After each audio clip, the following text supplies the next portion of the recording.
ഇന്ന് ചോറിനും ചപ്പാത്തിക്കൊക്കെ സൈഡായിട്ട് ചേമ്പിൻ്റെ താള് വെച്ചിട്ട് ചെയ്യുന്ന ഒരു കൂട്ടാൻ്റെ റെസിപ്പി ആയിട്ടാണ് വന്നിട്ടുള്ളത്. അതിനായിട്ട് താള് ഇതുപോലെ പൊടിയായിട്ട് കട്ട് ചെയ്ത് വെച്ചിട്ടുണ്ട്. ഇനി ഒരു പാൻ വെച്ചിട്ട് അതിലേക്ക് 2 ടേബിൾ സ്പൂണോളം വെളിച്ചെണ്ണയാണ് ഒഴിച്ചു കൊടുത്തിട്ടുള്ളത്. അതിലേക്ക് 1/2 ടീസ്പൂൺ കടുക് ഇട്ട് പൊട്ടുമ്പോൾ 2 വറ്റൽമുളക്, 2 പച്ചമുളക്, പിന്നെ 2 തണ്ട് കറിവേപ്പില ഇട്ടിട്ട് ചെറുതായിട്ടൊന്ന് വഴറ്റിയെടുക്കാം.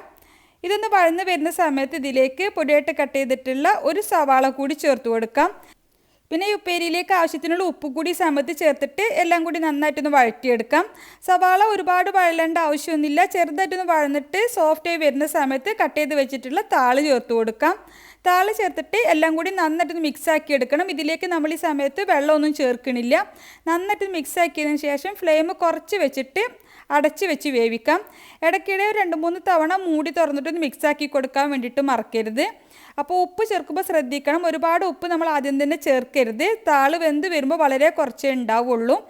അപ്പോൾ ഇടയ്ക്ക് 2-3 തവണ മിക്സാക്കി കൊടുത്തിട്ട് ഇതുപോലെ വേവിച്ചെടുത്തതിന് ശേഷം ഇതിലേക്ക് ഒരു 1/2 കപ്പ് ചിരവിയ തേങ്ങ ചേർത്തിട്ട് വീണ്ടും നന്നായിട്ടൊന്ന് മിക്സാക്കി കൊടുത്തതിന് ശേഷം ഒരു 2 മിനിറ്റ് കൂടി ചെറിയ ഫ്ലെയിമിലൊന്ന് അടച്ച് വെക്കാം. ഒരു 2 മിനിറ്റ് കഴിഞ്ഞാൽ പിന്നെ നമുക്കിത് ചൂടോട് കൂടിയിട്ട് ചോറിൻ്റെയും ചപ്പാത്തിൻ്റെയും കൂടെ കഴിക്കാൻ അടിപൊളിയാണ്. ട്രൈ ചെയ്ത് നോക്കണേ.